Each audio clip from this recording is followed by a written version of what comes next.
Scorpions, bonjour mes petits scorpions. Nous revoici réunis pour votre taroscope de juillet. Alors, j'ai eu un petit bug dans la vidéo. Du coup, j'ai dû la refaire, mais j'ai gardé le tirage. Et c'est assez dense parce que ce que je vais vous proposer pour ce mois-ci, c'est une extension de tirage que vous allez pouvoir trouver dans la barre de description, qui elle est ok, pas eu de bug. Mais voilà, j'ai eu un petit bug, donc désolé pour les scorpions, il y avait eu 2 fois la balance, enfin bref. Donc il y a une extension qui est proposée juste en bas, où il y a des cartes supplémentaires avec lesquelles on va travailler, qui vont être le Symbolon, voilà, pour l'extension, et l'original tarot. Donc restez jusqu'au bout de la vidéo, parce que comme ça vous allez pouvoir avoir le petit tips, hein, avoir les petites cartes. Et puis pour l'heure, on va utiliser notre chouchou, voilà, je range tout, c'est le bazar, donc le Golden Wheel, et puis mes 22 arcanes du tarot de Marseille, majeur, voilà, je bafouille, non mais parce que comme je me suis emmêlé les pinceaux, je fais tout à l'artisanal, les scorpions, du coup je la mince, tout ça ce matin quand les vidéos sont sorties, pardon les scorpions qui ont regardé et qui ont eu du balance à la place du scorpion, on recommence, reset. Du coup, on a tiré pour vous le 9.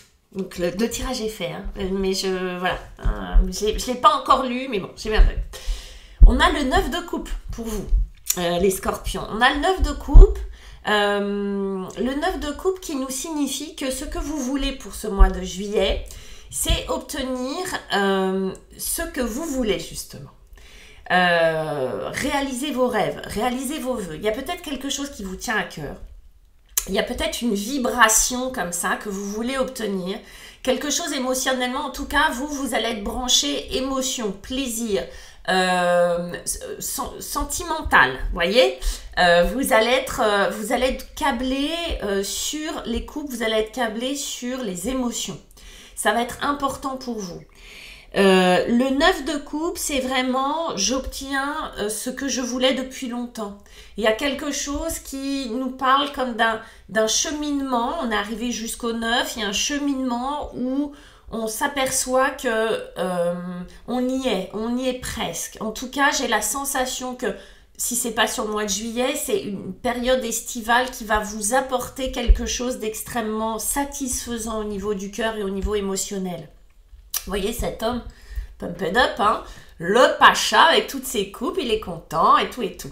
On n'oublie pas qu'avant le 9 de coupe, on a le 8 de coupe qui est une espèce de frustration, d'insatisfaction, de lassitude émotionnelle. Là, il y a quelque chose qui est ravivé. Et on a la tour. Et la tour, elle est certainement pas là par hasard. C'est-à-dire que la tour, on le sait, va venir nous parler des émotions. Elle va venir mettre un coup de pied dans la fourmilière, la tour. Alors que ça soit en positif ou en négatif, la tour, elle vient remettre les choses en question, elle va donner un coup de fouet. En fait, elle vient pas remettre les choses en question, mais elle est le déclencheur. C'est un peu l'étincelle qui fait... Vous voyez l'explosion, là? Et ça, c'est émotionnel. La tour, c'est votre corps, les petits personnages et les petits trucs de toutes les couleurs qui sautent, c'est ce qui sort de vous, d'accord? Donc, il est possible que ça soit quelque chose d'extrêmement marqué, d'accord, sur ce mois de juillet, sur ce début juillet, où il y a une émotion comme ça qui sort. Ça peut être tout simplement aussi une crise de larmes, hein. Ça peut être une émotion, vous voyez, ça peut être des larmes qui sortent, ça peut être une extrême fatigue et c'est un ras-le-bol et je décide d'obtenir ce que je veux. Vous voyez, ça peut être quelque chose qui n'est pas forcément positif, mais qui déclenche quelque chose de positif à l'intérieur de vous. C'est-à-dire que ça vous met en route. Ou bien c'est un coup de foudre. C'est possible aussi. Mais il y a quelque chose qui émotionnellement vous ébranle. Alors, encore une fois, je ne vais pas juger une émotion bonne ou mauvaise. Il n'y a que des émotions agréables ou pas, on va dire ça comme ça. Mais il y a quelque chose qui vous ébranle et qui marque un avant et un après. Et cet après-là, visiblement, il est fait de 9 coupes. Et 9 coupes, c'est quelque chose de on est presque au bout on est presque à la perfection émotionnellement parlant, vous voyez? Donc il y a quelque chose qui déclenche, je ne sais pas ce que c'est dans votre vie, mais un événement où ça peut être aussi quelque chose vis-à-vis de vous, hein, une relation vis-à-vis de vous, où tout d'un coup il y a une prise de conscience. C'est pas forcément un événement, ça peut être aussi une prise de conscience qui génère cette émotion. Et c'est d'un coup. C'est-à-dire que la tour, de toute façon, nous prévient de quelque chose qui arrive soudainement, qu'on n'a pas prévu. Ok? Petit café. Petit café parce que j'ai eu des émotions. J'ai dit, oh, mais cette vidéo qui n'a pas, voilà, qui n'a pas fonctionné. En face, on va le mettre comme ça. En face, on a une reine d'épée. Et cette reine d'épée là, normalement, elle est là pour faire le ménage, elle est là pour faire le deuil, elle est là pour couper, elle est là pour prendre des décisions sans émotion justement, en laissant les émotions de côté. Alors là, on n'a que ça, c'est une explosion émotionnelle. Et puis là, c'est à l'inverse, en défi, on a, eh bien évidemment, la prise de recul, les émotions, le choix, les décisions, le tri, l'analyse, l'intelligence froide. Ça c'est votre défi, c'est certainement quelque chose à acquérir, c'est quelque chose à mettre dans votre tableau et qui est certainement difficile pour vous. Ça peut être un personnage aussi, homme ou femme, qui est un peu froid, un peu raide en face de vous, quelqu'un qui parle mais qui est sans empathie, vous voyez, quelqu'un que vous trouvez qui manque d'empathie, hein, d'accord, que vous ressentez être quelqu'un de froid. Mais ça peut être son rôle. Un avocat, on va pas lui demander de faire des sentiments, d'accord, on va lui demander d'avoir une analyse froide et logique et intelligente et stratégique. Bon, ça c'est ça. Moi je pense que ça peut être sans doute votre énergie à vous. Mais c'est quelque chose qui est difficile à intégrer, comme s'il y avait un deuil à faire, comme s'il y avait peut-être du tri ou des choix à faire qui étaient compliqués pour vous et que vous n'étiez pas capable de le faire de manière cohérente parce qu'il y a trop d'émotions. Ok? Et c'est un petit peu redondant parce qu'on a l'amoureux, enfin redondant, en tout cas c'est complémentaire parce qu'on a l'amoureux et l'amoureux nous parle de choix. Oui, l'amoureux nous parle de comment faire ce choix-là, comment faire un choix du cœur, parce qu'avec l'amoureux, on est vraiment aussi dans le choix du cœur. Comment choisir? Alors, ça peut être dans une relation sentimentale, dans une triangulaire, ok? On peut être amené à vivre quelque chose de compliqué sentimentalement, et il faut faire des choix, il faut trancher, il y a des décisions à prendre, il y a des noms à dire, et ça, c'est difficile. Il peut y avoir des nouvelles qui ont émergé d'une situation sentimentale qui n'est pas simple. Il y a peut-être à se choisir, d'accord? Il y a peut-être à se faire passer d'abord et c'est quelque chose qu'on n'arrive pas encore à faire parce que pour ça, il faut savoir dire non, faut renoncer, il faut couper des liens. Faut couper des liens avec son passé peut-être, couper des liens avec soi-même, avec ses habitudes, mais aussi avec les autres. Donc cet amoureux-là nous parle de plaisir, de partage, il vient nous parler de ça. Mais pour le moment, il y a une difficulté, si vous voulez, à choisir, il y a une difficulté à mettre de l'ordre dans votre vie sentimentale ou dans votre vie émotionnelle. Ça peut être professionnel, hein, ce truc-là. Ça peut être, j'ai du mal à choisir, j'ai du mal à me positionner vis-à-vis des autres. J'ai du mal à dire non aux autres qui parlent beaucoup derrière moi. Ces jalousies-là, il peut y avoir, oui, des jalousies, il peut y avoir des gens qui parlent beaucoup derrière vous. Et la reine, là, d'épée, elle est là pour... Elle a une énergie assez masculine et elle est là pour trancher, couper, dire stop à tout ça. D'accord? Donc, elle est là pour être plus dans une énergie de prise de décision, hein. On est dans le mental, on est avec des épées, donc on prend des décisions avec la reine d'épée.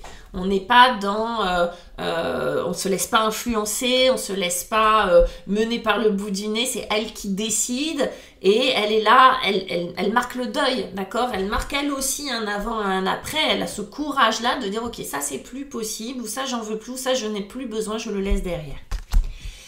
Et puis tout devant, en conseil, qu'est-ce qu'on nous raconte?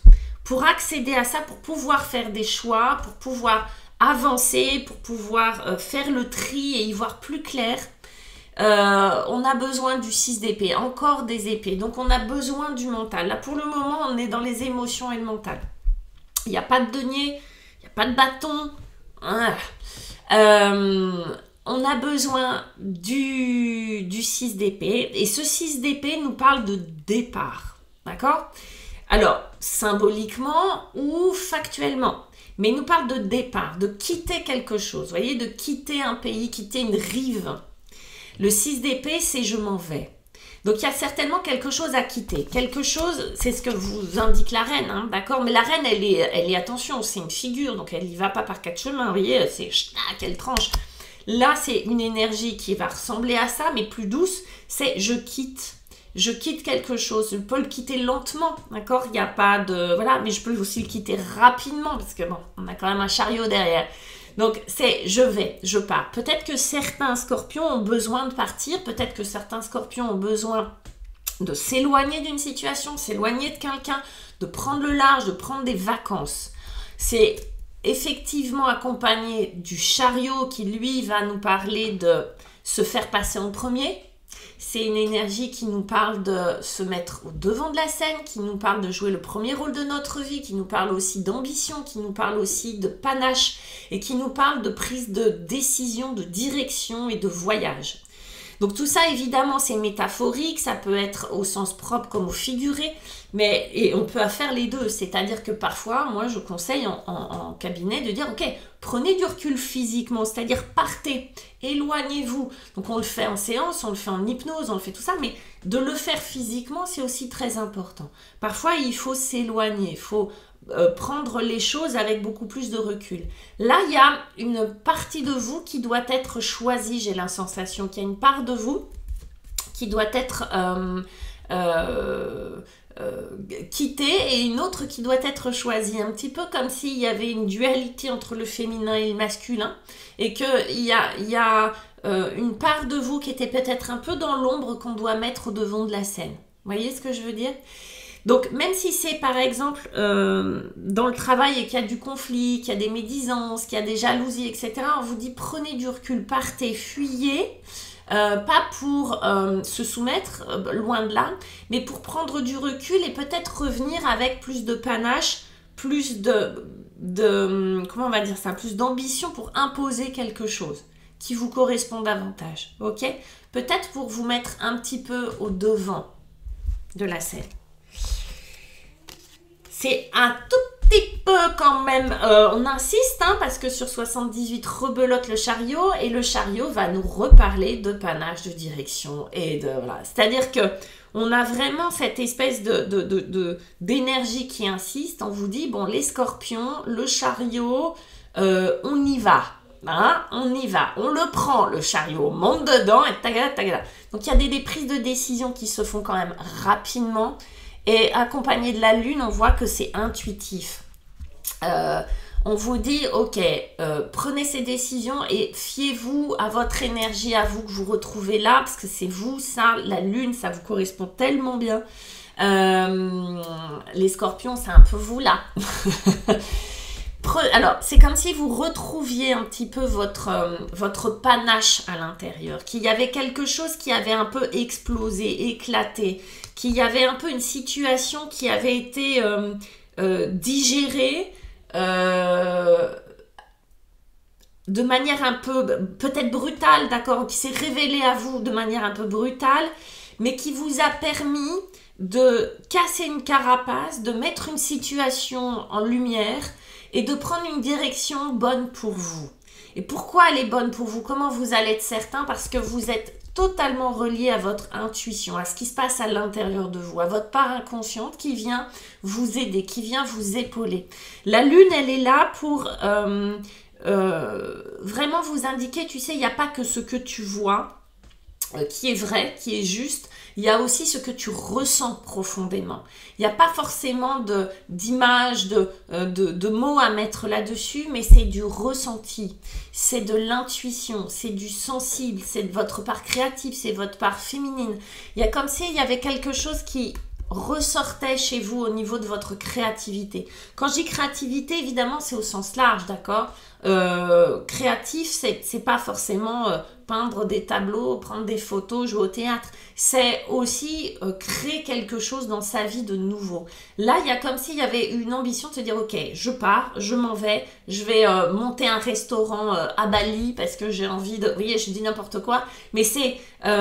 j'ai besoin d'être reliée avec mes vraies valeurs, j'ai besoin d'être reliée à ma nature qui est flamboyante, qui est sensible, qui est créative, et j'ai envie d'aller vers ça de manière rapide et absolue. C'est vrai que le 7, c'est aussi le mois de juillet, hein, le chariot, c'est le chiffre 7, nous parle du mois de juillet. Je pense que pour vous, le scorpion, ce mois de juillet est important. J'ai la sensation qu'il y a quelque chose qui est en train de se relier à vous, que vous retrouvez une part de vous, que vous vous rechoisissez et que ça, c'est extrêmement important pour vous. Que vous... De nouveau, vous vous fiez à ce que vous ressentez, à pas ce que l'on dit ou ce que l'on pourrait penser ou faire attention aux autres, etc. Ça manque pas du tout d'empathie, bien au contraire, c'est une grande sensibilité, mais ça galope, d'accord ? Ça va droit au but. Même si c'est compliqué pour vous de l'expliquer aux autres, vous ressentez que c'est juste. C'est super beau les scorpions. Pour ceux qui s'arrêtent là, ben ils s'arrêtent là. Pour les autres, pour l'extension, donc vous pouvez effectivement me joindre pour une consultation privée d'une demi-heure, d'une heure. Il y a mon site internet, il y a tout ça, il y a mon email. N'hésitez pas, en visio, par téléphone, en cabinet, c'est comme vous le souhaitez. Et puis pour les autres qui décident de me suivre sur l'extension, à qui ça parlait, hein, les gens qui... les scorpions, les scorpions à qui ça a parlé cette vidéo, on avait tiré donc... Les amants, vous avez vu que tout à l'heure, ils étaient en défi, là, ils sont devant et avec ce symbole-là, d'accord? Donc, on ira voir ce que ça veut dire, mais c'est très beau. En défi, on a petite prise de tête, un petit peu de stratégie dans l'air quand même. En conseil, bah, enfin, on a des deniers, les gars, parce que, et on a cette carte assez intéressante qu'on ira décrypter. Parce que vous êtes un personnage complexe, les scorpions. Et puis, en fin de mois, c'est très beau. Arcane majeur, l'ermite. Il est magnifique, celui-là. Et celui-là, vous en avez besoin, vu ce qui sort. Et on ira voir ce que ça veut dire et cette magnifique carte. Donc, vraiment, l'intuition, vos rêves, le monde de la nuit, pour vous, ça va parler. Pour ce mois de juillet, vous allez recevoir des conseils, les scorpions. Je vous embrasse. Voilà, et encore 1000 excuses pour ceux qui se sont aperçus qu'il y avait eu un bug en première partie. Au revoir, bye bye.